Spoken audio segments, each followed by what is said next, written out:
This video was brought to you by my loyal patrons. Pledge today and you can participate in choosing what video comes to the channel next. Link in the description.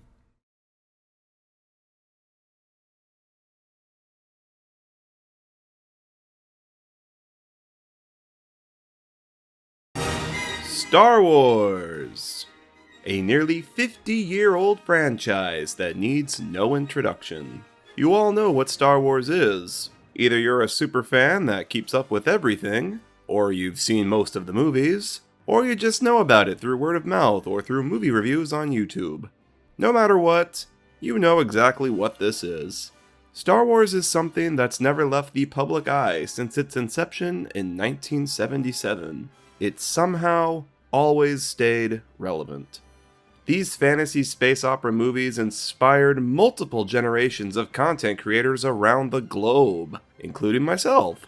I've loved Star Wars since I was a kid, and probably like many of you, my interest in it peaked when Disney bought the franchise from George Lucas, and the hype leading up to The Force Awakens was at an all-time high.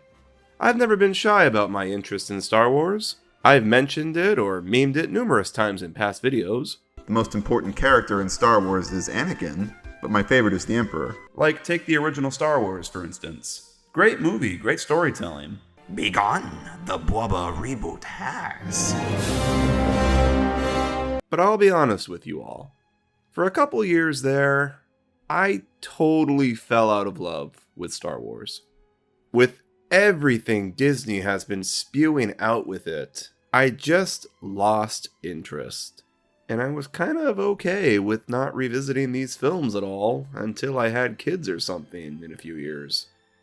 But then, something big happened in my life recently. I got engaged. And my fiancée had never seen Star Wars before, so she wanted to watch all the movies with me. Rewatching all the movies again with someone who has never seen them before is not only giving me some new insight into these films, with new things to appreciate, but it's completely reignited my love for this silly space opera franchise. I'm on such a Star Wars high right now, guys, it's kind of crazy. I love Star Wars, and I've always wanted to make a video covering my thoughts on all the movies. I've been trying to sort of break out from my usual norm on the channel lately, and the view counts on the few breakout videos I've done have shown me that branching out can actually be quite prosperous. So I figure now's a good as time as any to finally make a video on Star Wars, my favorite movie franchise of all time. This is going to be a multi-part series where I cover all the movies and most of the live-action shows of the Star Wars universe, going in order of release and ranking them as I go. At the time of recording this, I don't know how many parts this will be. Maybe 3? I'll see as I go. I should acknowledge right away that this video series will not cover the animated shows like The Clone Wars or Rebels, simply because I've never seen them in their entirety. I've seen a couple episodes of Clone Wars, and yeah, it's pretty good stuff, but I don't think it's fair to talk about it and rank it without watching it in its entirety. And I kinda don't want to go through 7 seasons of it just for this, guys. I'm sorry. Never seen Rebels, never seen Resistance, or The Bad Batch, so I think it's only fair to leave them all out of it, at least for now. Also, Ahsoka is not out at the time of writing this script, and considering it's meant to be a sequel series to Rebels, I'd probably be missing a lot of context watching it, so I'm likely not going to rank this one. Although they have confirmed that you don't need to watch Rebels in order to watch Ahsoka, so I don't know. We'll see. If I'm not Star Wars'd out by the end of all this, perhaps I'll add an additional part later on covering everything else. But at the moment, I'm not going to promise that. And before we get started, I want to disclose something. This should go without saying, but everything that is stated in these videos is just my opinion. I know how heated the graded Star Wars fandom can get when they disagree with something, so I just want to put that out there. Play nice in the comments, please. One guy's opinions on the Star Wars movies ain't going to end the world. Alright, we got a lot of Star Wars to talk about, baby. Let's get this started from the very beginning.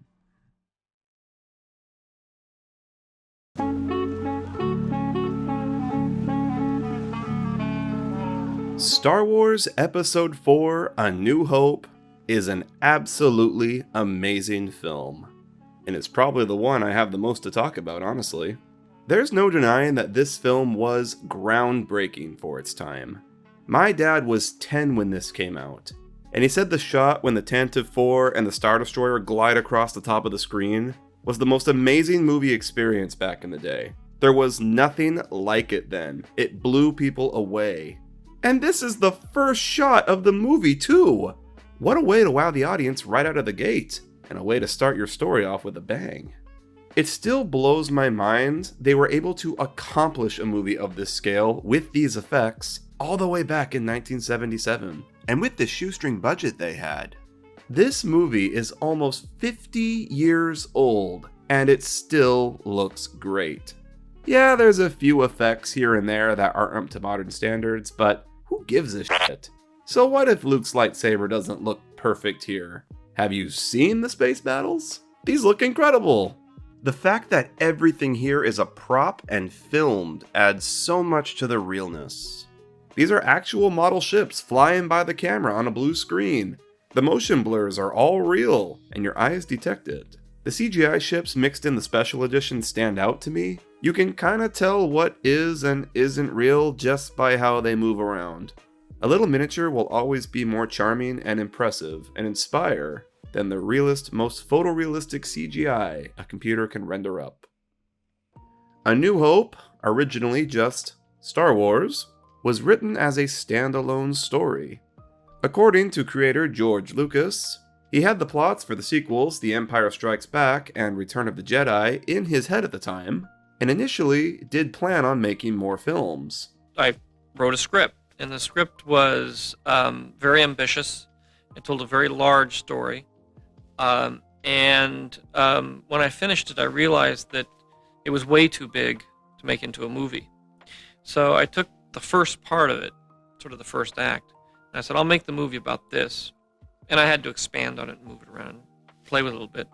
But I basically then focused on that as being the film. And I said, someday, if I ever get a chance, maybe I'll make these other things, the rest of it, the other 2/3, into a movie. But they smartly wrote this movie as a standalone that wraps up fairly well, just in case it flopped. And that was smart. That's probably why they didn't have Darth Vader die at the end. He always planned to do something with him, just not know exactly what. I'll get into that in a bit. This movie has an extremely tight script, and is almost a perfect example of a well-structured and well-paced film. It starts off with a bang, big chase in space to wow audiences right off the bat. Where are those transmissions you intercepted? What have you done with those plans? And the villains immediately have an understandable goal, and they're immediately intimidating. Before we meet our main characters, they wisely devote some time to the droids wandering Tatooine, so we can get an idea of what our setting is like, and how the universe works here before the real story starts. We understand the motivations of all our characters perfectly, almost as soon as we meet them. From our first scene with Luke, we understand he's frustrated and wants to leave his home and seek a greater life. Take these two over to the garage, will you? I want them cleaned up before dinner. But I was going into Toshi Station to pick up some power converters. You can waste time with your friends when your chores are done. Now, come on, get to it. From her first line of dialogue, we understand Leia is sassy and doesn't stand down easily. Darth Vader, only you could be so bold. The Imperial Senate will not sit still for this. Just from the way Alec Guinness delivers his dialogue, we understand Obi-Wan is a wise old monk-like saint. Obi-Wan. Now that's a name I've not heard in a long time. A long time. From just his body language alone in his first shot, we understand Han Solo is a cool badass that looks out for only himself.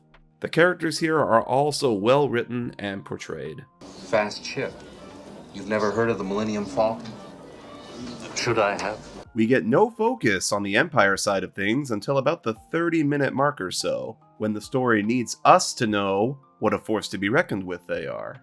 We know they mean business from the opening scene and what they're after, but we know nothing about them or what their ultimate goal is. After all of the Luke Skywalker stuff is out there, they discuss ruling the galaxy with an iron fist.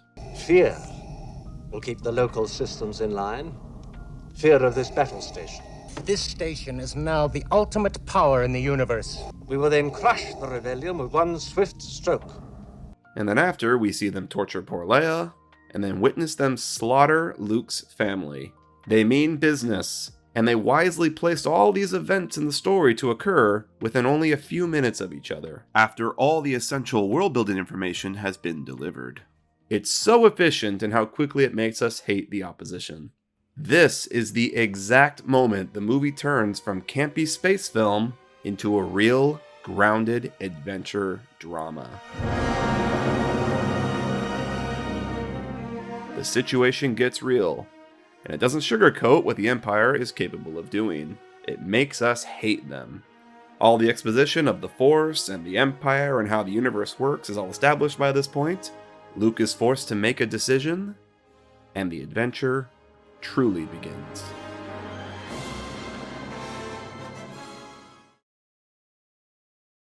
The entire movie flawlessly builds up to the final battle on the Death Star. The Rebel ships do not one, not two, but 3 runs along that trench to blow it up. The sequence takes its time, and the failures of the first and second runs keep you on the edge of your seat. Time's a-tickin'. The villains have picked everyone off and they're about to attack. It's all or nothing. The Death Star's explosion is the most satisfying moment in the movie because of all the long, tense build-up to it. The movie earned this moment.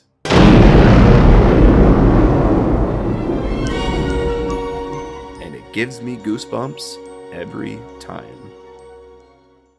It's no wonder why so many refer to Star Wars as a perfect screenplay, which is hilarious considering the original cut was never intended to play out this way. The first cut of this movie was notoriously bad, with awful pacing and decisions. The overall production of this movie was a huge burden on Lucas, and he lost faith in the project towards the end. So much so that he spent the opening weekend in Hawaii, so he didn't have to be around if the movie flopped. To his shock, it was a runaway hit. And a lot of the credit for that should go to Paul Hirsch, Richard Chew, and Lucas's then wife Marcia Lucas, who all contributed in recutting the film entirely, and transformed it into something extraordinary. For example, Chewbacca, R2-D2, and Greedo all spoke English in the original draft. Going somewhere, Solo. But they decided later on that making them speak a different alien language was more interesting. Especially in the case of Chewbacca, whose mouth didn't match what he was saying in English anyway. That old man's mad. You said it, Chewie. Well, you said it, Chewie. You totally understand the droid's interactions just by C-3PO's dialogue and his reactions to R2. Their dynamic is far more engaging, and dare I say, cuter, when R2 just speaks in beeps and boops. Do you think they'll melt us down? You infer what R2 is saying, and project whatever kind of personality you really want onto him. Personally, I like to think that he's always really rude to C-3PO and insults him constantly. I've just about had enough of you. And it's funny, because my fiance looked at their dynamic in the opposite way. R2 is the cute and good one, and C-3PO is needlessly mean to him. You'll be malfunctioning within a day, you nearsighted scrap pile. And neither interpretation is technically incorrect. In the case of Greedo, making him speak an alien language helped the flow of the movie. They made Greedo speak a different language so they could alter his dialogue to establish the information in the cut Jabba scene, so they could just remove it and speed up the pacing. What you said yesterday, but it's too late. I'm not going back to Jabba with another one of your stories. Yeah, but this time I've got the money. Then I'll take it now. I don't have it with me. Tell Jabba. It's too late. Jabba would rather have your... Over my dead body. That is the idea, Solo. Tell Jabba that I've got his money. Song Bijale. Maratam titach makichisa. Tell Jabba. Namahari tiktik. Songurulye puyanya urwan spatika kushunku ponomatripi. Brilliant! Just the one added line about Jabba wanting Han because Han dropped his cargo means they could just cut the full Jabba scene entirely that contained that information. Significant changes were made to the placements of scenes to help everything correlate better and give things proper setups and payoffs. One of the best scene cuts, I think, is here. Obi-Wan introduces and explains what the Force is to Luke, and more importantly, the audience. The Force is what gives the Jedi his power. It's an energy field created by all living things. It surrounds us and penetrates us. It binds the galaxy together. As well as dives into Darth Vader's backstory a little. Vader was seduced by the dark side of the Force.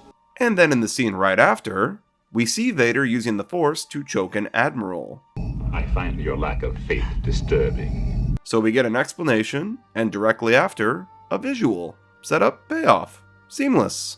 In the original draft, the Vader scene occurred before the Obi-Wan scene, meaning our first introduction of the Force would have been from him. The ability to destroy a planet is insignificant next to the power of the Force. With no explanation. Him choking the Admiral wouldn't have made any sense in its original placement, because the audience wouldn't know what's happening. It's important to note that these edits were all suggestions made by people Lucas looked to make the movie better. The fact they were able to transform a pretty messy, incoherent mess of a movie into a seamless, nearly perfectly paced work of art goes to show just how important the collaboration process of movie making is. These changes, and all the deleted scenes out there, reveal that Lucas clearly had a very different idea for this movie in mind, with so much more build-up of Luke and his life on Tatooine before the story started. Well, come on, get in gear! How boring. For curiosity's sake, I'd love to see an edit of the movie with all these extra scenes intact, to get a more complete idea of what Lucas's original vision was. I'm sure someone on the internet has done that, right? Something I don't see talked about a whole lot in other reviews of this movie is the performances. All the main characters are so perfectly cast. Carrie Fisher is great as the feisty Leia. Her sarcastic delivery and timing adds a lot to the character, and it was revolutionary for the time. In most movies prior, the princess character was often depicted as a submissive damsel in distress type, awaiting her rescuer. No, not Leia. Not only is it shown that she can hold her own, but she's super sassy. Her rescuers finally come for her, and her first words to them are insults. Aren't you a little short for a stormtrooper? Huh? Can't get out that way. Looks like you managed to cut up our only escape route. Maybe you'd like it back in your cell, Your Highness. She turned what the at-the-time consensus of a damsel in distress archetype was on its head.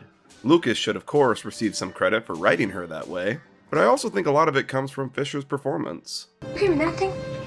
You're braver than I thought. Peter Cushing is perfect as the ghoulish, frightening Grand Moff Tarkin. Harrison Ford, of course, is perfect as Han Solo. And even Mark Hamill does a great job, I think. A common complaint about Luke in this movie is that he's whiny. It's R2, you didn't have the bad motivator, look! What's that flashing? Marching into the detention area is not what I had in mind. But they're gonna kill her! But that's intentional. He's supposed to be a whiny schlub in this, so his development in becoming a hero and a Jedi by the end of the trilogy feels more satisfactory. But the best performance in this movie, by far, is Alec Guinness as Obi-Wan Kenobi. I don't think this movie would have the legacy that it does if it weren't for his performance. Like Cushing, Guinness was a seasoned actor, and his slower, calming cadence and subtle reactions to things contrast the younger, energetic cast perfectly. I love this scene of Han dismissing the Force. But I've never seen anything to make me believe there's one all-powerful force controlling everything. There's no mystical energy field controls my destiny. Kenobi just listens on and smiles to himself. He doesn't need to say a line of dialogue for you to understand what he's thinking here. He clearly thinks Han isn't enlightened, but he doesn't waste his energy trying to change his mind. Because he's experienced, and he knows ultimately it doesn't matter if Han believes in the Force or not. I love this scene in the cantina. You've never heard of the Millennium Falcon? Should I have? Guinness's reaction to Han's line is priceless. The expression alone again tells you everything you need to know. The Falcon isn't some special ship, and he sees Han as just all talk. His dire expression when he's telling Luke about his father is on another level. He looks so gut-wrenched, like he's afraid to speak the truth of the matter, of which he actually isn't, as we find out later on. I'll talk more about this when we get to Empire. Alec Guinness totally understood the character and the story, and helped elevate what could have been a silly, campy space adventure movie into something more. I really want to call A New Hope a perfect movie. But even the most perfect movies have their faults. I have a couple gripes, none of which I would say are major. The first thing I'd like to bring up is Leia knowing the Falcon is being tracked by the Empire. They let us go. It's the only explanation for the ease of our escape. Easy? You call that easy? They're tracking us. Not this ship, sister. Like, okay, that was really clever of her to figure out. Yet she still has Han take her straight to the Rebel base. Why would you do that? Why would you lead the Empire straight to the hidden Rebel base? Wouldn't it have been smarter to contact the Rebellion and have the Falcon take you somewhere desolate where you could swap ships and then go to the Rebel base? Or pass the plans off to someone else that wasn't wanted by the Empire? They really shouldn't have had this scene of Leia figuring this out. And they really didn't need to show it, because the audience already knew the Falcon was being tracked because of what Tarkin said to Vader 20 seconds earlier. You're sure the homing beacon is secure aboard their ship? And it now makes Leia's actions seem incredibly careless. But if they remove this scene, then we wouldn't have this little exchange between the characters that gives them some humanity. I don't know. What do you think? You think a princess and a guy like me? No. And it was probably more important to Lucas and the editors that the characters show some of their humanity here. So they kept it in, even though Leia now seems like a selfish, careless dipshit. My second gripe is, ironically enough, the rapid pacing of one scene. I just praised the movie for its incredible pacing, but there is one scene that feels way too rushed to me, and it's when they get to the Rebel base. In a movie that feels so perfectly stitched together, this whole scene stands out as awkward. It feels like something was missed or skipped. They arrive, a general we don't know the name of greets Leia. You're safe. When we heard about Alderaan, we feared the worst. Who gets a major credit alongside Anthony Daniels in the end credits, by the way. Who are you? And then immediately we're discussing the plan to destroy the Death Star.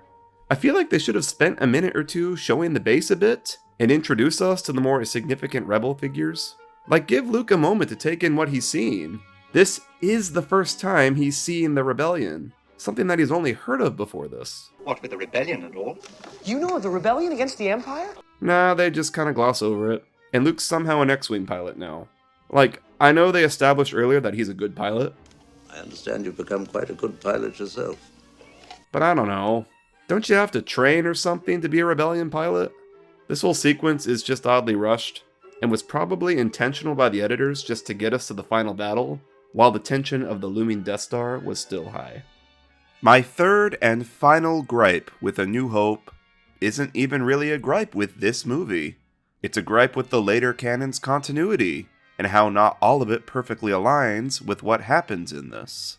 Like how Darth Vader tells Leia that several plans were beamed to their ship by Rebel spies. Several transmissions were beamed to the ship by Rebel spies.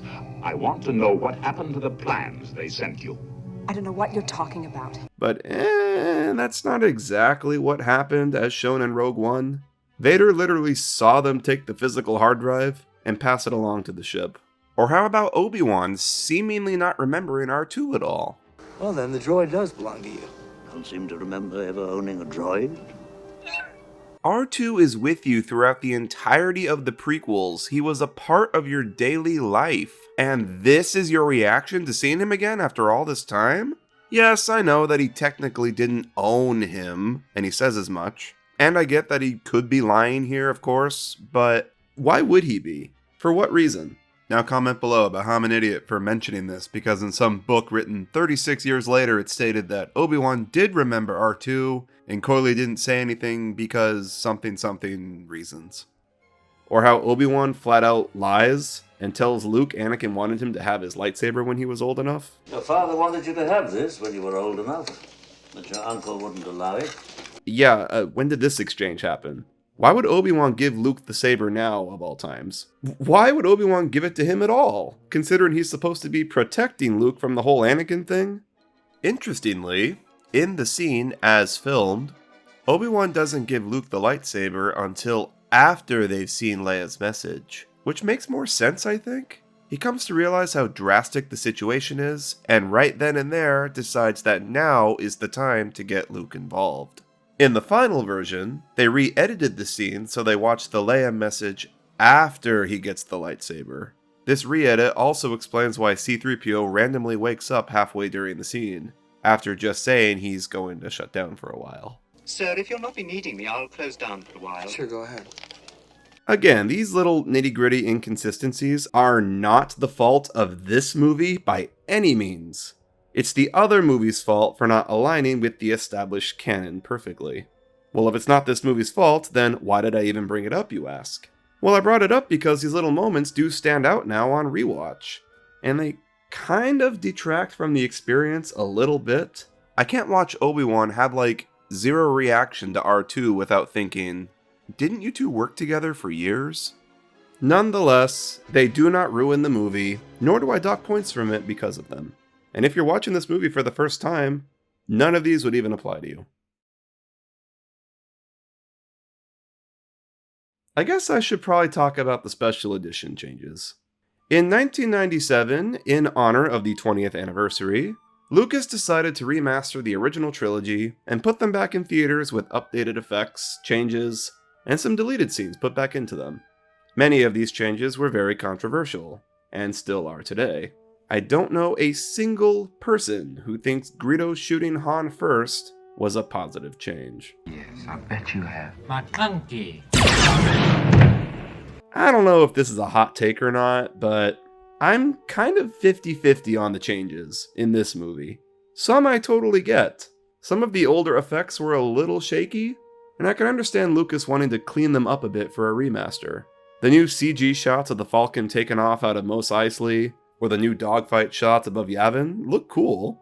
I can even get behind the new establishing shots of Mos Eisley, to show off this giant port a bit more as Luke and the gang enter it.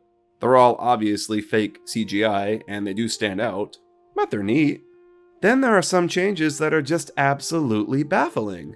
Why did they add a giant dinosaur thing blocking the entire screen here? What did this add to the scene?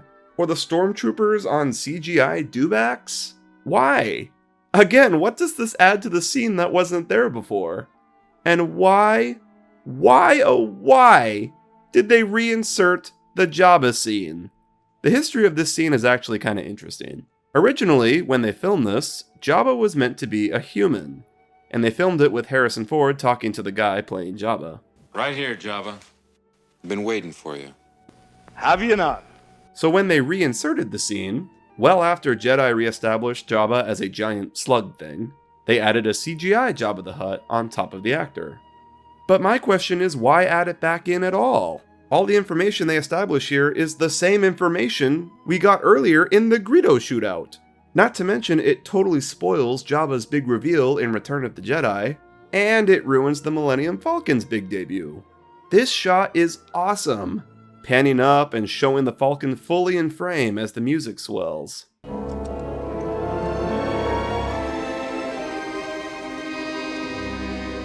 What a piece of junk! It's a great reveal to the main ship in Star Wars. But now, with this scene back in, we first see the Falcon from this awkward angle, and we don't even see the whole thing. This is how you want to introduce the most recognizable ship in Star Wars to the audience? I also don't understand this. If the point of the special edition changes was to clean up the effects and stuff that Lucas wasn't happy with, then why didn't he clean all of them up? Oh, we have the budget to add CGI dewbacks and dinosaurs and Jabba the Hutt into the film, but we can't fix Luke's wonky lightsaber here? Or fix the inaccurate blueprint of the Death Star here? Hey guys, the super laser circle thing? Yeah, it's not in the center anymore.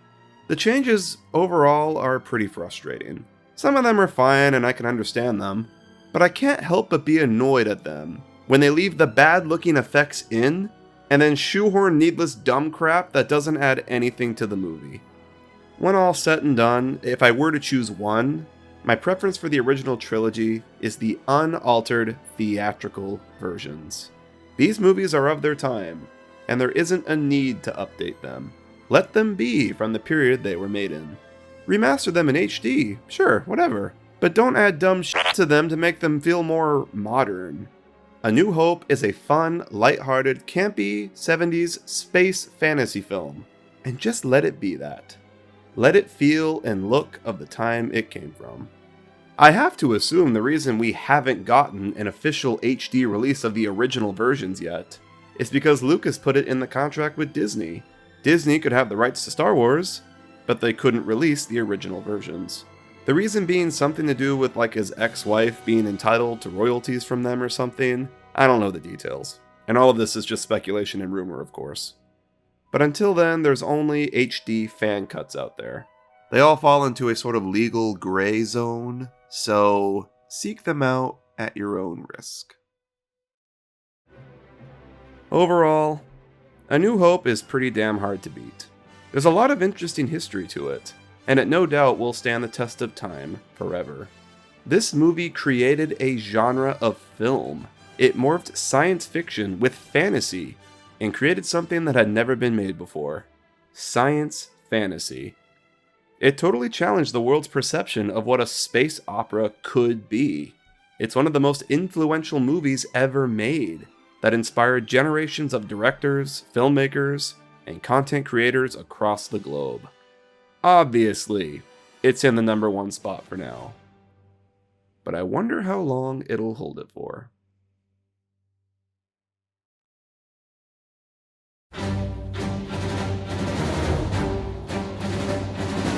The answer is not long at all. The Empire Strikes Back is the best sequel ever made. Period. End of statement. There's no argument about it. This movie changed Star Wars forever. Not just this trilogy, but everything after. A New Hope was smartly written as a standalone story, and that movie overall has a bit of a lighthearted, campy feel to it. Empire is full-on dark, and changes the trajectory of the story and the lore. Everything after, including the prequels, the shows, everything, links back to what is revealed in this movie. Our understanding of the Force, the Jedi, the Emperor, Vader's lineage, etc. I can only imagine what Star Wars would be like now if Empire wasn't the ballsy sequel that it was. It probably wouldn't be a $4 billion franchise still spewing out shows and movies in 2023, that's for sure. People often cite that Empire is the best sequel ever made because it took what came before and made it darker. And yes, it did do that, but it goes way further than that. Empire is a great sequel because it took risks, because it wasn't afraid to change the status quo. Instead of falling into the trap that most movie sequels fall into, where they basically just sort of rehash the same plot as the first one, Empire, in a way, sort of did the opposite. It doesn't follow the same formula as A New Hope. Instead of ending the movie with a big battle where the heroes win, the movie starts with the big battle and the villains win. Our protagonist doesn't triumph over the antagonist by the end. Instead, our protagonist is in a worse place than where he was when it all started. Instead of a satisfying conclusion like this where the audience claps, we get this.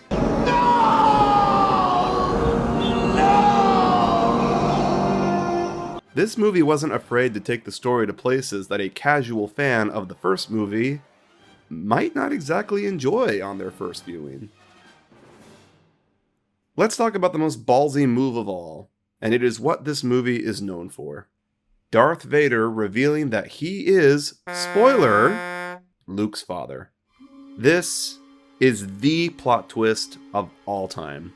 Everyone knows the line. No, I am your father. And it's kind of impossible to go into this movie in 2023 for the first time without knowing the twist.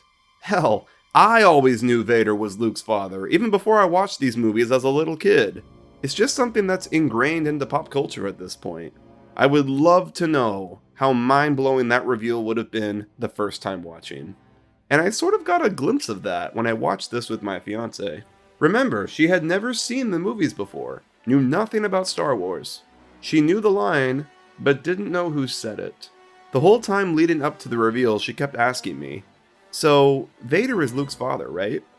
And as the movie kept going, she kept second-guessing herself. "No, it's the Emperor. Wait, no, it's Vader. Wait, no, maybe it's a lie. Is that line even from Star Wars? Who is it?" Seeing her second-guess herself in the build-up to the reveal was really interesting to me, as someone who's seen these movies a million times. It goes to show that even if you know the twist going in, a good movie can still make you second-guess yourself. And I think that speaks volumes about the quality of The Empire Strikes Back. This was one of the most ballsy twists in a movie ever, and it was kept so under wraps during production. Only a strict handful of people knew about the twist. George Lucas, of course, director Irving Kershner, Mark Hamill, and James Earl Jones. The script for the movie everyone used had the famous line read as, "No, Obi-Wan killed your father," to hide it.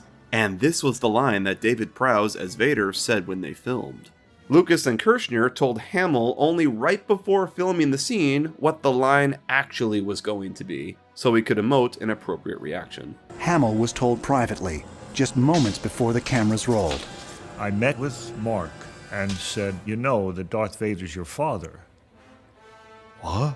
They had taken me aside and said, "This is what he's really going to say. And we're going to do the scene. And Darth Vader will be saying stuff that doesn't count. Forget it." He said, "You don't know the truth. Obi-Wan killed your father." And of course, Jones knew since he recorded the line for Vader. When I first saw the dialogue that said, "Luke, I am your father," I said to myself, he's lying. I wonder how they're going to play that lie out. All the cast, alongside the rest of the world, were mind-blown simultaneously by this reveal when it hit theaters in 1980. No one had any idea. Just incredible. Lucas explained before that he had ideas for the 2 sequels in his head while they made A New Hope. But I'm willing to bet he did not plan on Vader being Luke's father from the beginning. My assumption is that the idea to make Vader Luke's father came from this exchange with Obi-Wan in A New Hope. How did my father die? A young Jedi named Darth Vader, who was a pupil of mine until he turned to evil, helped the Empire hunt down and destroy the Jedi Knights. He betrayed and murdered your father. The expression that Alec Guinness has on his face and the shaky way he delivers the dialogue makes it seem like he's trying to fluster his way to an explanation to cover up the truth. Like he's hiding something big, not just telling Luke about a touchy subject. It's very genius acting on Guinness's part. And this is what I mean when I said earlier that Guinness's acting elevated these movies. So much can be inferred just from his expressions and body language alone. Just like A New Hope, Empire's pacing is incredible. This is a 2-hour movie that does not feel its length whatsoever. This movie never feels like it stops, even from just how it starts. Just within the first minute of this movie, Luke gets mauled by a Yeti. In reality, they did this to hide the fact that Luke's nose looks different. In real life, Mark Hamill got into a car accident that disfigured his face a bit, so they started this movie with him getting mauled to sort of explain that away. But it totally works. It starts our story off with a bang and sets the darker tone perfectly. Our characters constantly in the face of adversity around every corner the story goes to. Luke gets mauled, a blizzard traps them on Hoth, Leia fears she's going to lose Luke and Han in the first 10 minutes of the movie. Jeez, how emotional. The Empire attacks the Rebel base and they have to escape. The Millennium Falcon is constantly in a state of disrepair and failing them. Watch this. Watch what? Luke gets his X-Wing stuck. R2-D2 immediately falls into a swamp and gets swallowed by a monster. The Falcon has to fly through an asteroid field. C-3PO gets shot into a million pieces at point blank. They turn a corner and BAM! Lando betrays them. Even the goddamn crater they hide in is the mouth of a giant space worm. Our characters just can't catch a fucking break! Darkness and adversity is all around and everywhere in this movie, and our characters are constantly being challenged. Every single scene in this movie feeds the audience new information. Every single one. There is not a single moment where something new about the plot, the characters, or the world building isn't revealed. For example, this simple scene is just one of the officers telling Vader something. I don't even remember what. But they use the opportunity to reveal some character information about Vader. They show him in a breathing pod thing that means he must be severely medically impaired, and we get our first glimpse at what he looks like behind the mask. This scene is basically just the Falcon leaving its hiding place after the Empire leaves, but they use the opportunity to slow the movie down a bit and have the characters interact and show their humanity. It turns into a fun action scene, where the crew have to escape the mouth of a giant space worm. Remember, the only plot beat that this scene had to hit is the Falcon leaves its hiding spot. That's all it is at the most basic level, but they squeeze so much more into it. This is just a scene of basically Vader's boss telling him to capture Luke, but there's so much to take in here. This is the first time we're seeing Vader kneel to someone above him, in a position of subservience. We get our first glimpse at the previously only mentioned Emperor, and we don't even get a good look at him because of how crappy the quality of the hologram is. There's a lot of mystery here. Who is this guy? How did Vader become his subservient? This is one of the rare, good special edition changes in my opinion, where some new dialogue is added that reveals the name of Anakin Skywalker. I have no doubt this boy is the offspring of Anakin Skywalker. How is that possible? And Vader even has some new dialogue reacting to that information, showing us that this is the moment he finds out he has a kid he didn't know of. And remember, at this point in time, we don't even know that Vader is Anakin yet. It makes the scene have that much more of an impact on rewatch. Every single scene of this movie is filled with plot progression and character development. Everything that is going on is always interesting. It's what every movie should strive to do. Empire progresses the character journeys of all the main characters. They are all in very different places at the end of this movie compared to the previous. Han and Leia's romance, for example, is pushed to the next level in this. In the previous movie, there was barely any romance, but Han does show some interest in her. Still, she's got a lot of spirit. I don't know. What do you think? Do you think a princess and a guy like me? No. In this movie, he confronts Leia about his feelings. She rejects him at first, but she slowly starts to give in, and it turns into a romance. And by the end of the movie, Leia admits to Han that she loves him. I love you. I know. Han, of course, gets some development too, with the debut of his old buddy Lando, and that he apparently won the Falcon from him. What have you done to my ship? Your ship? Hey, remember, you lost her to me fair and square. Luke, of course, goes through an incredible character arc. In A New Hope, Luke is impatient. You must understand I need you here, Luke. But it's a whole nother year. He gets frustrated when something stands in his way of achieving what he wants. You bet I could. I'm not such a bad pilot myself. We don't just sit here and listen. And he's loyal to those he cares about. I'm not going to Alderaan. I've got to get home. It's late. I'm in port as it is. I can't get involved. I've got work to do. The droid belonged to her. She's the one in the message. We gotta help her. All qualities that made him human and relatable to us, and led him to victory in that movie. This time around, though, Luke's character is seamlessly consistent, but these character traits are his weakness. He just wants to be a Jedi as quickly as possible, and his impatience causes him to totally dismiss that Yoda, the little imp right in front of him, could possibly be the noble Jedi Knight he was searching for. Find your friend? I'm not looking for a friend. I'm looking for a Jedi Master. How far away is Yoda? Will it take us long to get there? Not far. He is not ready. Yoda.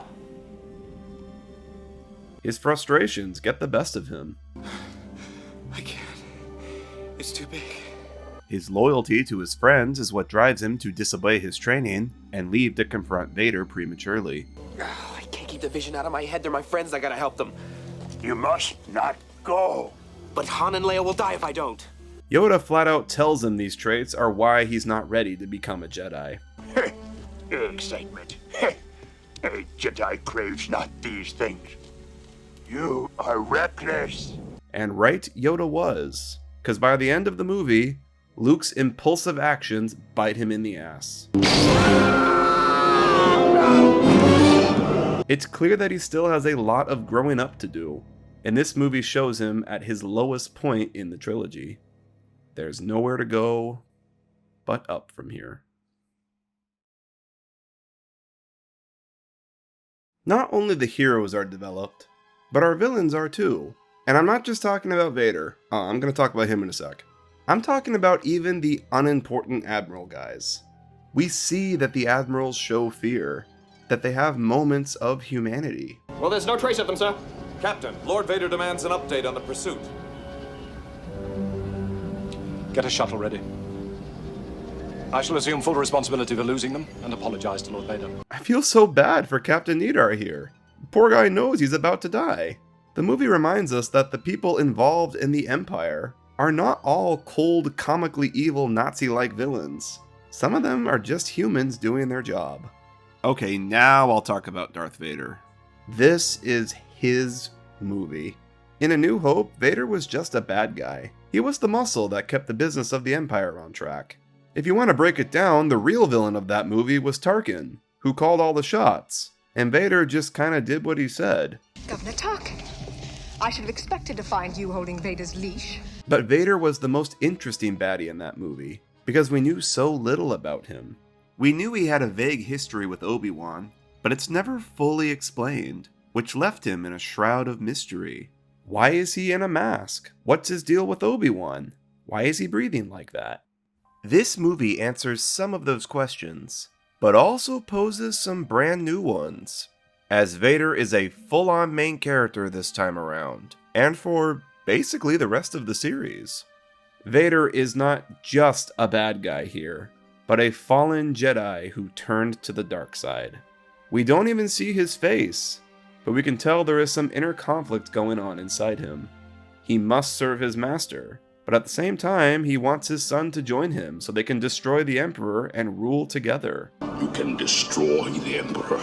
Join me, and together we can rule the galaxy as father and son. The mystery of Darth Vader and his inner conflict is truly why he is one of cinema's greatest villains, and it's all thanks to this movie. A New Hope introduced the black and white good versus evil outlook in this universe, and this movie fleshes out both sides, tampering around in that middle gray. The good Jedi have to make sacrifices that can lead to the deaths of those they care about. And sacrifice Han and Leia. If you honor what they fight for, yes. And the evil Empire have moments where they're depicted as people with fear and remorse. It's such a rich film that deepens the characters and makes the universe feel even more real and humane than it already did. Not only did they enhance the story and the characters in this movie, but the overall look has also progressed. The visuals here are incredible. There's a lot more camera movement this time around. Shots look far more cinematic with moody lighting and perspective blurs and creative framing. Even the model work too. The Falcon flying shots are so much more dynamic, getting all these crazy angles and making it move in ways it didn't before. A New Hope was rather flat with its model direction. The camera didn't move that much, and the model ships didn't really do anything too crazy besides fly past the camera going straight or turning slightly. Honestly, the most impressive Falcon shot in A New Hope is probably when it turns in place as it backs out of the docking bay. And boy does that say a lot. Now it's dodging around asteroids and swooping in front of the camera. God, it looks so good! While some of A New Hope's effects look a little dated here and there, Empire is truly timeless. It honestly looks like a movie that was made today. And thankfully there's not that many new CGI shots added in the special edition that detract from it. I guess Lucas knew he couldn't tamper with perfection. Of the original trilogy, it's the one that's aged the best visually, in my opinion. The Empire Strikes Back is everything a sequel should strive to be.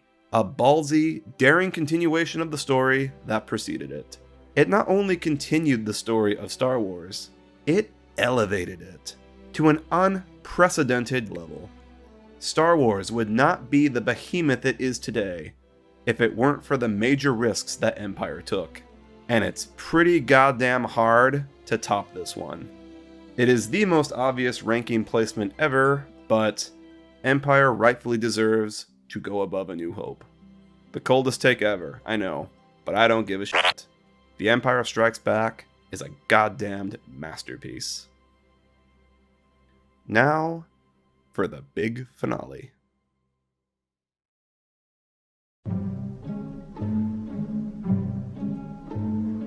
Return of the Jedi was my favorite of the trilogy as a kid. It just had all the elements that were interesting to me. I was so inspired by Jabba's palace and the Jabba prop himself.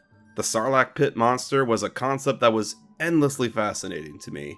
Like, it's a giant living thing, living under the surface, that just sits there and waits for its prey. That's so cool and ominous. And oh my god, everything with the Emperor. He is the hammiest villain ever and so unapologetically evil. Every scene with him was so magnetizing. This was the movie for me as a kid. And now? It's kind of boring. I have a feeling this is going to be a controversial opinion. I'm not really sure what the general consensus on Return of the Jedi is in the greater online Star Wars fandom, but on this latest rewatch, I found myself being bored and questioning so many things. It's not a bad movie though, not by any means. I do find this to be the least engaging of the original trilogy, while ironically also having some of the best Star Wars content ever within it. It's a very unbalanced movie. It's just weird like that. Let's discuss it. The first half of Jedi is so whack. The first thing revealed out of the gate is that the Empire has been building a second Death Star, which is just so uninspired. Really? Another one? How'd they even build that so quickly? So right away the movie feels like it's not trying as hard as Empire. We're already rehashing stuff from the previous movies, and it's only the third one. The first half hour at Jabba's palace and getting Han back feels very kiddie to me. Like, Jabba has a droid torture chamber for some reason, but like, can droids even feel pain? C-3PO was blown to pieces in the previous film, and he didn't seem to mind that much. Stuff like this screams to me that the initial idea was probably like a dingy dungeon with creatures of all sorts being tortured, but then someone came along and said that that was too dark, so they made it cutesy dumb droids being tortured instead. I get that vibe for a lot of this movie. The Ewoks are another example of that, but I'll get to them. The whole Jabba Palace chunk doesn't really feel like the first act of a movie. It feels more like a Saturday morning cartoon, where all our heroes have to band together to fight off the villain of the week. This week it's a giant mob boss slug creature. I don't know why all the main characters had to be involved in Han's rescue. Seems like a huge risk of them all getting killed or captured. As a token of my goodwill, I present to you a gift. These two droids. Luke offers C-3PO and R2-D2 as a trade for Han, which Jabba obviously doesn't go for. Then they show Leia gets in disguised as a bounty hunter with Chewbacca, so she could sneak around that night and free Han from the Carbonite. But then they also show that Lando has already infiltrated the palace as a guard. So why did Leia have to sneak in then? Couldn't Lando have freed Han in the night if he was already there? This was really only a one-man job. Why bring Leia and Chewie into it? Why get the droids involved? Why does Luke even bother making a deal with Jabba when he just slaughters everyone at the Sarlacc pit? Clearly that was the plan from the beginning, since he hid his lightsaber in R2, right? Like, dude, if you have no moral qualms with murdering everyone, and we're just going to do it the whole time, what stopped you from just charging into Jabba's palace with your lightsaber and slaughtering everyone on sight from the beginning? I understand what they're thematically trying to convey here. Luke has grown a lot as a person and a Jedi between movies, and is now being patient and allowing more meticulous, thought-out plans to unravel, instead of acting impulsive. But all of that doesn't really matter when the endgame was just killing everyone anyway. All of this just feels like a big ol' waste of time. Just an excuse to have all the main characters together to rescue their best friend Han Solo in this weekly episode of the Star Wars cartoon show. It's pretty sad, really. I used to think the Jabba segment was the best part of Jedi as a kid, and now I kinda just want to skip through it whenever I rewatch this. I still find the Jabba prop and all the puppets and monsters in his palace to be very impressive though. And the battle at the Sarlacc pit, yeah, it's still pretty damn cool. Just a shame it's not in service of anything, really. Then Luke goes to see Yoda, and this part sucks too. When Luke makes his big debut into the movie at Jabba's palace, it's very clear that he's matured as a Jedi. Has trained a bit since we last saw him.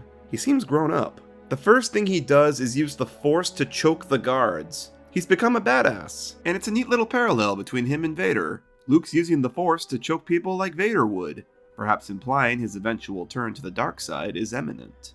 Either way, what I thought was being implied here was that he had gone back to Dagobah, and had trained with Yoda between films to become the cool Jedi that he is here. But then he says this line. I have a promise to keep. To an old friend. Which implies he hasn't even seen Yoda since Empire? Who the hell has he been training with then? Obi-Wan's ghost? Why didn't you tell me? You told me Vader betrayed and murdered my father. Oh, nope. He hasn't seen Obi-Wan since Empire either, it seems. Ugh. Then he's with Yoda again. Except Yoda's old and decrepit now, even though he looked fine in the previous movie, and then he just dies.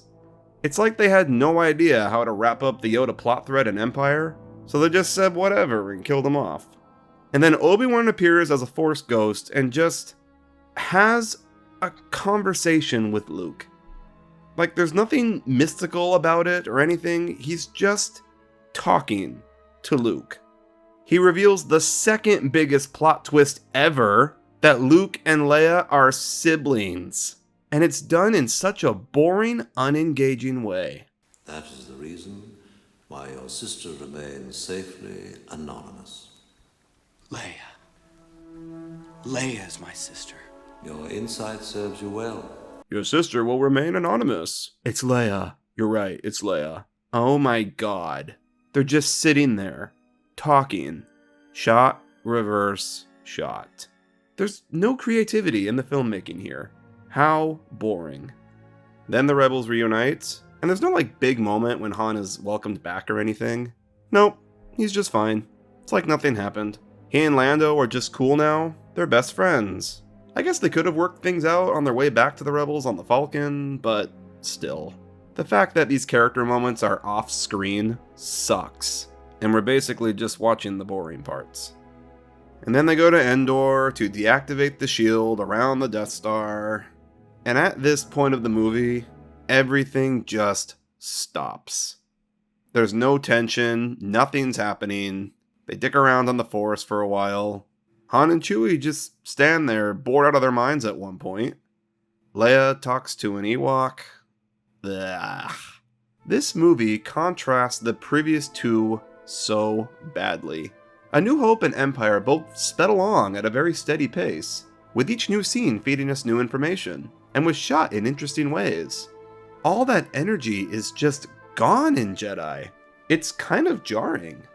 Chewie gets distracted by food and gets everyone trapped. Why has Chewbacca been reduced to a dog? He literally put C-3PO back together in the previous movie, but now he's dumb enough to fall for this obvious trap? Great, Chewie. Great. Always thinking with your stomach. This is just one example of the characters not feeling consistent this time around. Han, for instance, isn't as energetic as he was before. Probably because Harrison Ford didn't want to be there. He has a couple good Han lines. How we doing? Same as always. That bad, huh? There might be more of them out there. Hey, it's me. But overall, something feels off. I don't know why they didn't just kill Han off, honestly. They spend that whole first half hour rescuing him from Jabba, only for them to have nothing for Han to do for the rest of the movie. He's so devoid of anything going on character-wise, that they squeezed in this little pointless arc of him being jealous of Luke with Leia, and it feels so out of left field. Could you tell Luke? Is that who you could tell? You love him. don't you? These two scenes are the only time this little plot even comes up. What was the point? The original plan was to have him die at the end of Empire, and honestly, I think I would have preferred that. I said, he's got no mama, he's got no papa, he's got no future. He has no story responsibilities at this point. So let's allow him to commit self-sacrifice. And I thought it should happen very early in the last act so that you would begin to worry about everybody. We should sacrifice somebody. And George was against it. And George knew what he wanted, and he got what he wanted. Leia is just kind of there and not being her usual sarcastic, sassy self. Leia in particular feels like a plank of wood in this movie, and I don't know if it's Carrie Fisher's performance or what. I swear, every line of hers feels like it was 80 yards later. They just don't hit the ear right.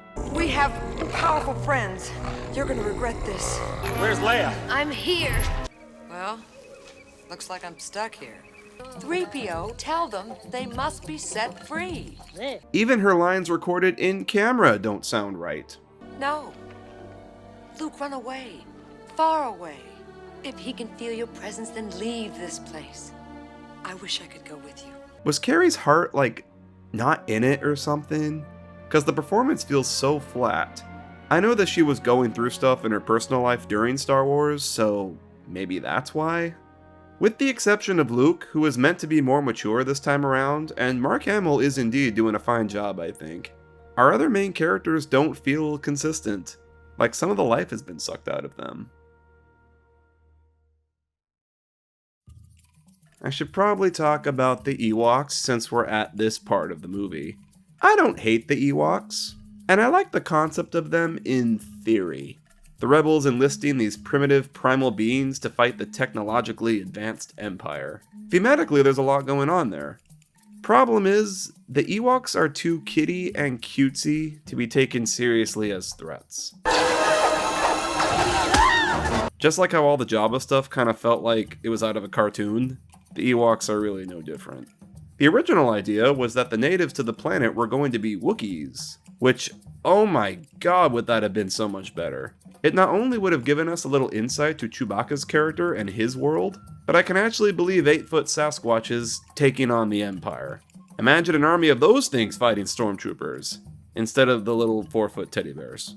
I assume they changed it to Ewoks because they would appeal more to kids, or maybe they wanted to distance themselves from the disastrous holiday special, which also had Wookiees in it. I don't know, I couldn't tell ya. This idea was never forgotten though, and the Wookiee planet finally appeared later on in the prequels. But man, I would have preferred them here. Needless to say, this first hour or so of Jedi doesn't really do anything for me. However, there is a turning point, and it's when Luke reunites with Vader. From this moment onwards, the movie starts to re-rail itself. The character drama between Luke and Vader carries this movie. Come with me. Obi-Wan once thought as you do. And oh my god, when Vader brings Luke before Palpatine, I still get goosebumps.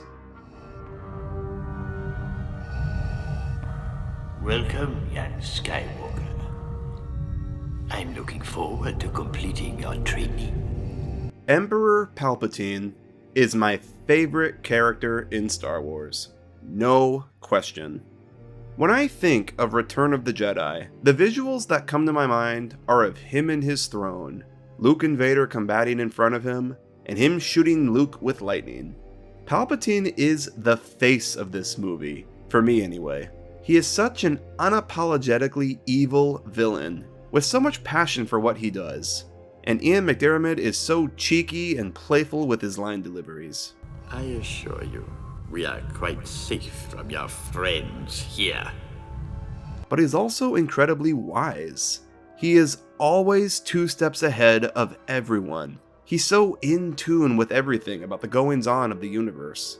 Oh, I'm afraid the deflector shield will be quite operational when your friends arrive.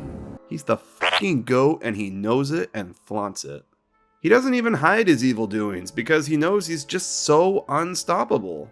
It was I who allowed the Alliance to know the location of the shield generator. It's impossible not to love this guy. I love how even though they're finally showing the Emperor on screen, there is still so much to him that is a mystery. And that's intentional, I think. We don't know the full extent of his powers, what he does exactly, or how he came to be the Emperor.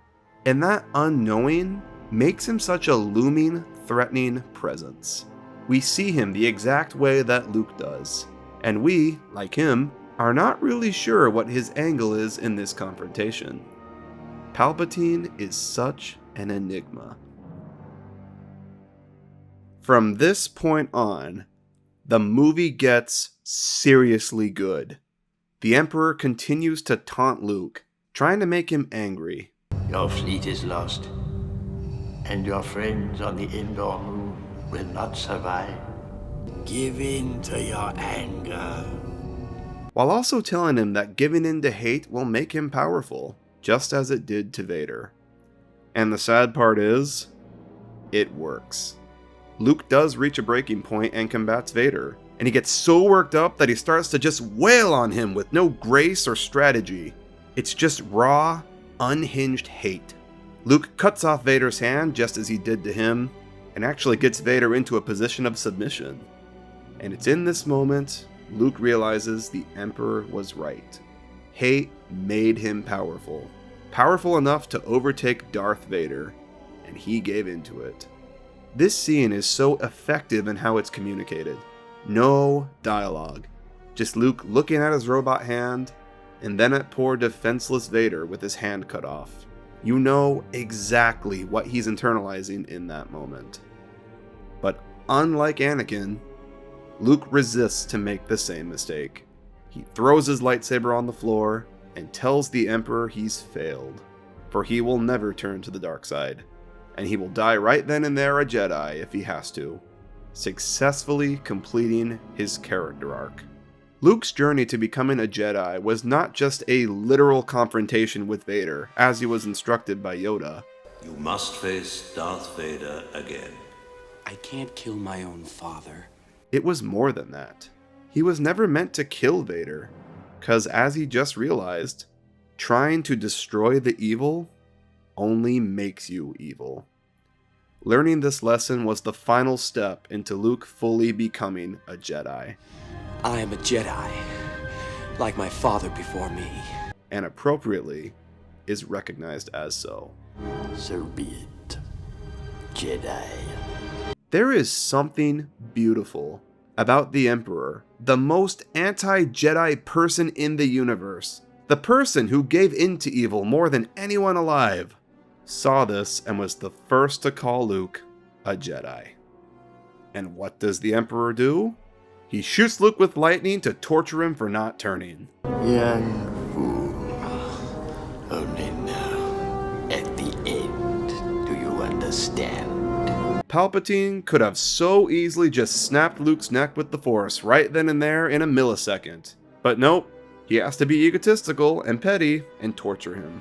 He reveals what a truly monstrous prick he is in this moment. And it's this pettiness that ultimately blinds Palpatine. Vader sees this, realizes just how much of a monster the Emperor is, torturing his own son for his own sick pleasure. And then the greatest scene in all of Star Wars occurs.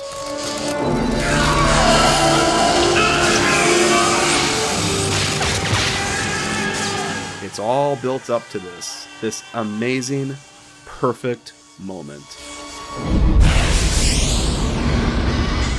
Vader sacrifices himself to kill the Emperor to save his son's life, effectively destroying the Sith and bringing an end to the Empire. I could not have asked for a better ending to Star Wars if I tried. This is one of those scenes that is actually enhanced by the prequels, if I'm honest. Throughout Anakin's entire life, he was never allowed to make his own decisions. He was a slave to Watto from birth, then he was basically a slave to the Jedi, and then he basically became a slave to Palpatine. He was never free. And this moment here is the first time Anakin has ever made a choice of his own doing, and only now is he finally free, but sadly at the cost of his life. A once turned Sith, now redeemed Jedi. Star Wars, which was once just a simple, campy 70s space adventure movie, is now a dramatic saga about a father and son. And in this moment, we understand the true meaning of the movie's title.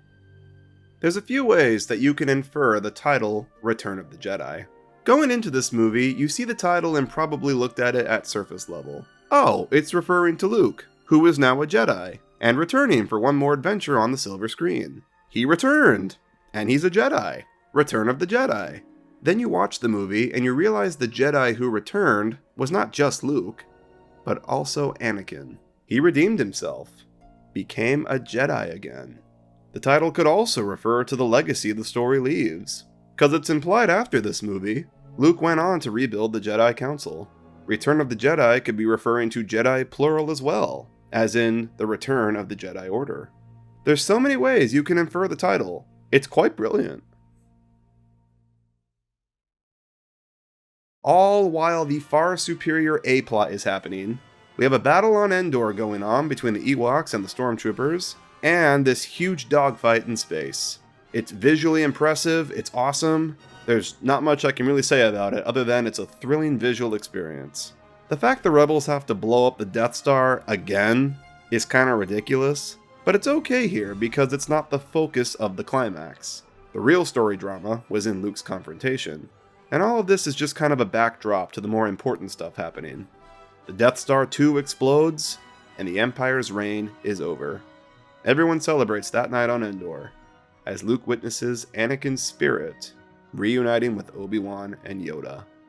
The most perfect ending ever. In the special edition, it's Hayden Christensen who appears as Anakin instead of the late Sebastian Shaw. Again, I don't know what the consensus is on this change, but I absolutely hate it. It doesn't make any sense. Okay, rant time. Well, it does make sense because, you see, Anakin as a Jedi died as a young man because he became a Sith. So his Jedi spirit is going to show the Jedi version of him before he was a Sith. What? By that stupid logic, any Jedi turned Sith can have a Force ghost. Does that mean Count Dooku has a Jedi spirit that looks like his younger self before he turned? Yeah, I don't think so. Anakin died a redeemed Jedi as an old man. So his Force spirit should be an old man. I know in canon he's 46 here, but that's besides the point. Not to mention, I always kind of assumed that Force spirits were not something anyone could see, only Jedi. Leia's with Luke here and she clearly doesn't see them, only Luke does. So if there's something only Luke can see in this moment, why would he be seeing his father in a way he never saw him before? But if we want to get even more granular, Anakin technically shouldn't even know how to project himself as a Force ghost. If we take the later canon into consideration, projecting oneself as a Force ghost was something apparently Qui-Gon Jinn learned in the afterlife, and passed it on to Obi-Wan and Yoda after Order 66 occurred. An old friend has learned the path to immortality.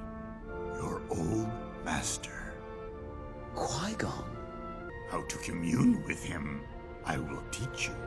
At least, that's how I interpreted it.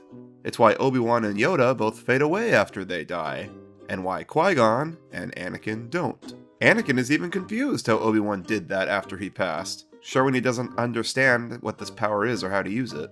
But he still shows up as a Force ghost because fuck it, nothing makes sense. Or maybe, just maybe, the scene as originally intended is not meant to be thought about that hard, and the ghost just looks like the way Luke saw Anakin, because Luke is the one seeing it. Seems like a simple enough explanation to me. There's no reason to change it. This reeks of Lucas clunkily trying to connect the original trilogy to the prequels and make it all feel cohesive, and I am just not a fan of it. Let it be old Anakin. We all know who it is. The movie doesn't have to be obvious with it. We don't have to see the more familiar Anakin from the prequels for us to know it's Anakin. Your audience is a little smarter than that.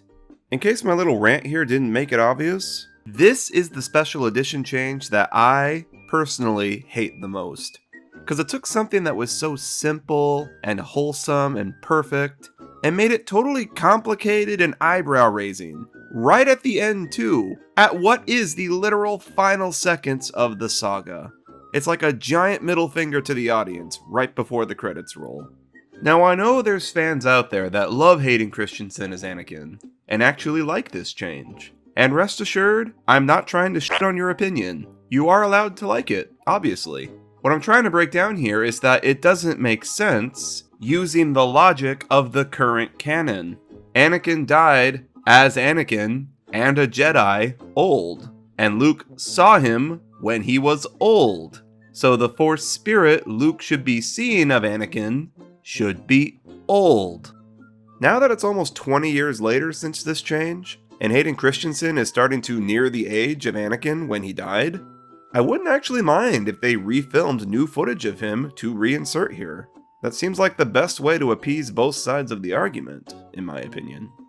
The Empire Strikes Back was thankfully spared of any major special edition changes, and A New Hope I was kinda 50-50 on, maybe more 40-60, but I can't think of any changes made to Jedi that were for the better. All of them suck. Jabba's palace was already borderline kiddie, but now it's full on for kids, complete with a wacky Looney Tunes-esque music video, where the CGI creatures scream at the camera. Jesus Christ, is there anyone out there that likes this? What is tone, am I right? The Vader No edition is stupid as hell.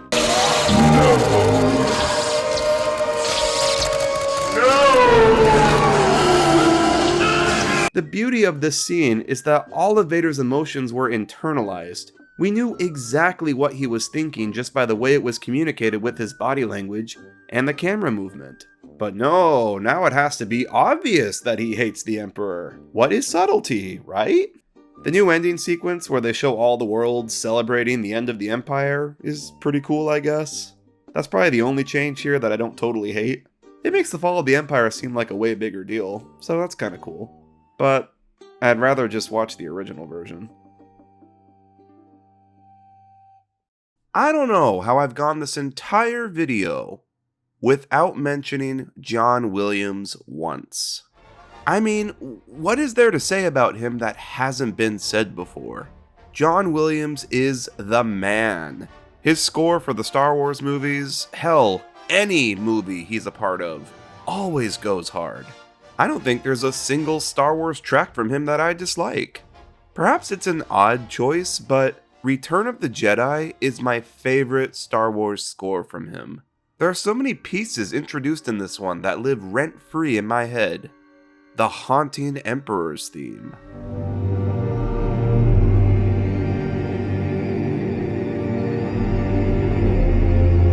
The plucky Parade of the Ewoks.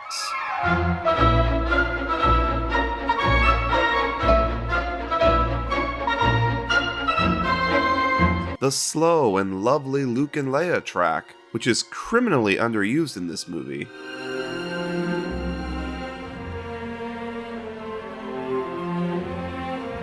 The energetic rendition of the Star Wars theme and how it kicks in when all hell breaks loose at the Sarlacc pit.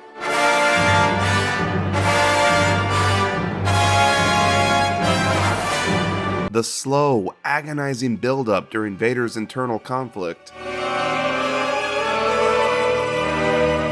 Concluding with the Force theme swelling as he redeems himself.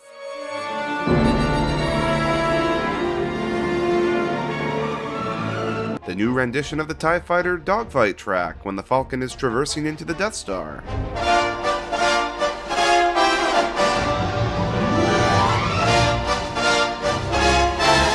The absolutely beautiful rendition of the Force theme during Anakin's funeral.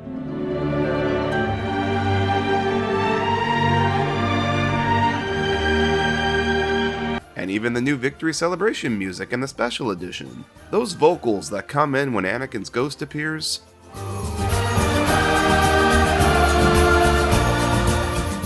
It's so good. I love all of Williams' scores, but Jedi is my personal favorite. It's definitely the one that I re-listen to the most.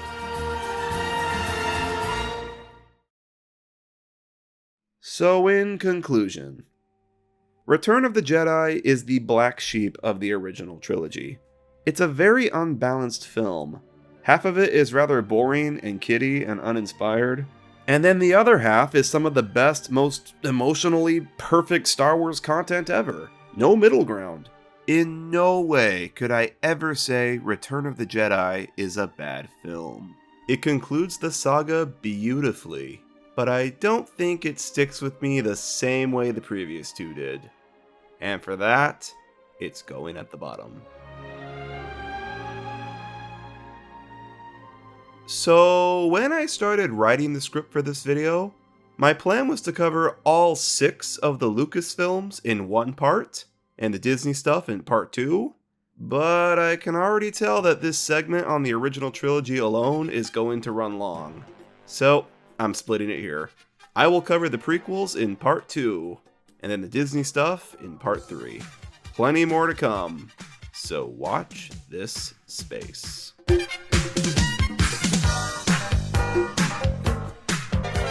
Well, that was totally new, wasn't it? It was really only a matter of time before I finally got to Star Wars on this channel. I had a blast making this first part. I really did forget how much I loved Star Wars until jumping back into it recently. Part 2 will be a lot of fun, I think. The prequels are the movies that are the most worthy of discussion, I think. Everyone universally loves the original trilogy, and everyone pretty much universally dislikes the sequel trilogy. The prequels, though, those always vary from person to person, so this will be interesting. Just want to take this opportunity once again to say thank you to all my patrons, and all of you watching right now. My channel is mostly Thomas and Train stuff, and I know breaking away from the norm isn't the easiest thing to do sometimes, though the last couple non-Thomas vids I've done have done very well, so I'm crossing my fingers that this one does the same. Who knows what this will lead to? Only time will tell. If you'd like to continue to support my channel and my content, head on over to my Patreon. Different tiers have special perks. The top tier gets you your name in the end credits like you see right now on the left of your screen. You get 2-day early access to all new videos, and you get to participate in the monthly Q&A at the beginning of each month. Lots of fun stuff there. Link in the description. That's all from me, guys. I will see you all in part 2. Have a fantastic day, and may the Force be with you.